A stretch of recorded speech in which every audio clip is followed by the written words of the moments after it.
Graça e paz do Senhor Jesus a todos. Hoje, continuando as gravações aqui, nós vamos estar falando do capítulo 9 do profeta Zacarias. Nesse tempo, o Senhor vai falar contra aqueles inimigos históricos, inimigos grandes de uma vida toda do povo de Deus. E o castigo para eles será grande. A advertência do Senhor, ele diz, algumas Bíblias, o peso do Senhor, é contra a terra de Adraque e cairá sobre Damasco. Porque os olhos do Senhor estão sobre toda a humanidade e sobre todas as tribos de Israel. Ou seja, o Senhor está observando toda a humanidade e todo o seu povo. Amém? E ele faz justiça a cada um deles. E se ele não poupou o povo dele, tema que ele não vai poupar você também. Se você não andar nos caminhos dele, seguir os estatutos, os mandamentos, obedecendo as leis do Senhor, você pode estar enquadrado aqui em uma dessas nações a quem o Senhor vai vingar o seu povo. Todos os inimigos do povo de Deus serão castigados. Amém? O Senhor é aquele que luta as nossas guerras, Ele luta por nós, Ele zela por nós, Ele cuida de nós. E também sobre Amate, que faz fronteira com Damasco, sobre Tiro, sobre Sidom, embora elas sejam muito sábias. Não importa se é uma grande nação, se é uma nação poderosa, se é uma nação sábia, se é uma nação fortificada.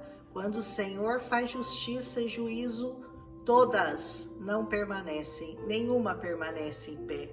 Tiro construiu para si uma fortaleza, acumulou prata como pó e ouro como lama nas ruas. Essa fortaleza de Tiro, feita por Alexandre o Grande, era um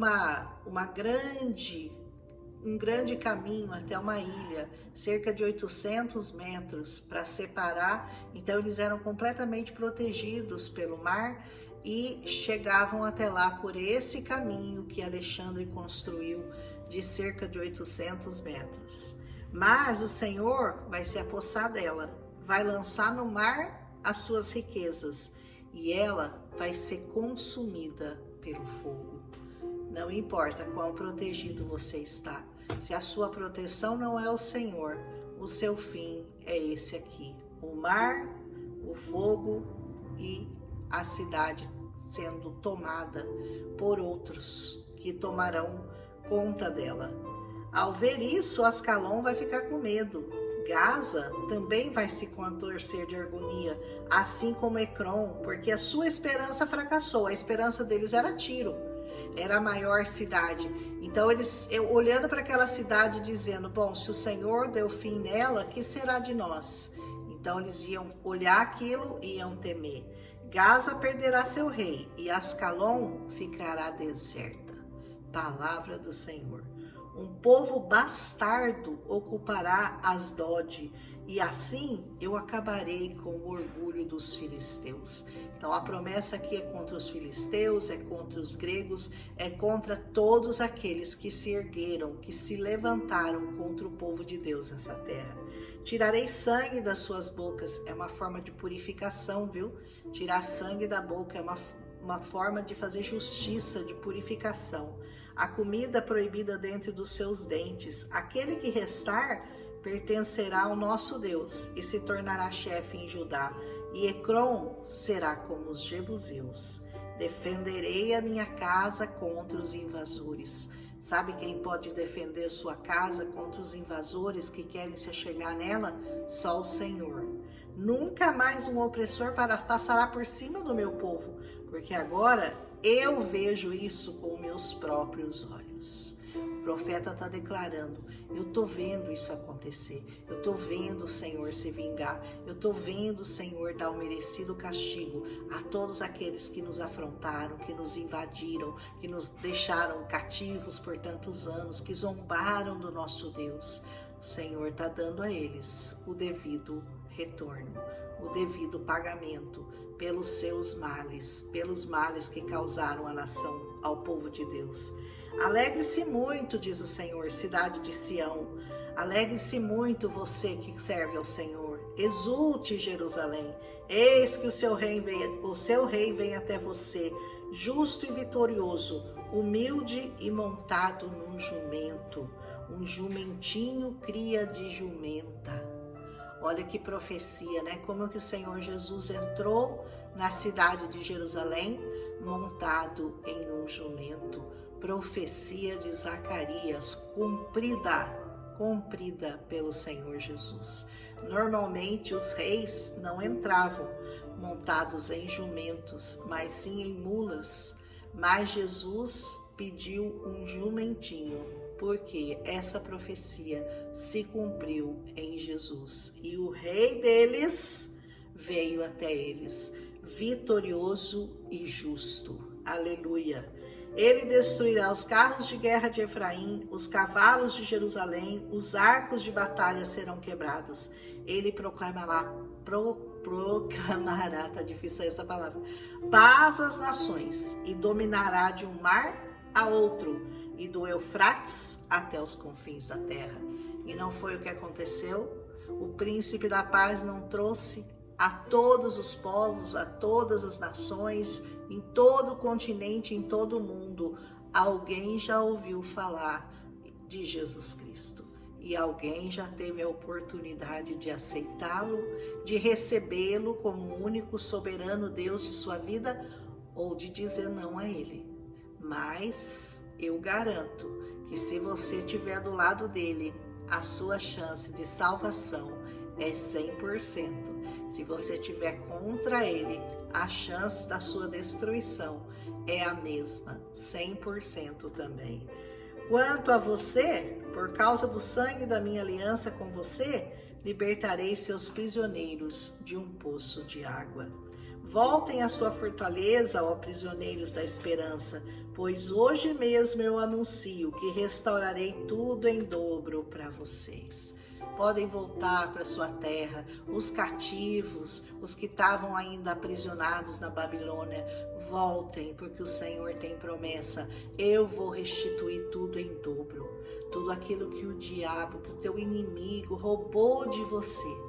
Saiba que o Senhor pode te dar em porção dobrada, muito mais abundantemente além daquilo que você pediu ou pensou na sua vida. É assim que o Senhor recompensa aqueles que o amam, aqueles que o buscam, aqueles que o servem. Sirva ao Senhor. Quando eu curvar Judá, como se curva um arco, e usar Efraim como uma flecha, ele está falando de Judá e Efraim, as duas nações de Israel queriam se fundir numa só, porque havia o reino do norte com 10 tribos, o reino do sul com 2 tribos, e ele diz, eu vou fazer delas uma única nação. Levantarei os filhos de Sião contra os filhos da Grécia, e farei você semelhante à espada de um guerreiro. Então o Senhor aparecerá sobre eles, a sua flecha brilhará como um relâmpago, o soberano Senhor tocará a trombeta e marchará em meio às tempestades do sul. O Senhor vai ainda fazer isso por nós. A flecha dele vai brilhar como um relâmpago, ele vai tocar a trombeta, e naquele último dia nós veremos o Senhor descendo em glória com seus anjos e levando a sua igreja, aleluia, no arrebatamento. O Senhor dos exércitos os protegerá. Eles pisotearão, destruirão as pedras das atiradeiras. Eles beberão o sangue do inimigo como se fosse vinho. Já imaginou? Beber o sangue do inimigo como se fosse vinho? Estarão cheios como a bacia usada para aspergir água nos cantos do altar. Naquele dia, no grande dia do Senhor, o Senhor seu Deus os salvará como um rebanho do seu povo, e como joias de uma coroa brilharão em sua terra. Que promessa que o Senhor tem para nós aqui. Restituição em dobro, aniquilação dos inimigos, o Senhor vindo e lutando as nossas guerras, vencendo os nossos inimigos e ainda nos coroando com joias, com uma coroa. Aleluia. Ah, como serão belos, como serão formosos. O trigo dará vigor aos rapazes e o vinho novo às moças. Assim será no grande dia do Senhor. Que nós aprendamos a cada dia mais e mais confiar nesse Deus que nos guarda, que nos protege e que nos promete a vitória. Esse Deus nunca falhou, jamais ele falhará. Amém? Amanhã nós continuamos com o capítulo 10 de Zacarias, estamos quase terminando o profeta Zacarias. Depois nós só temos mais 4 capítulos de Malaquias para nós começarmos o Novo Testamento. Aleluia! Um abraço e até amanhã. Não esquece de deixar o like em nome de Jesus. Um abraço.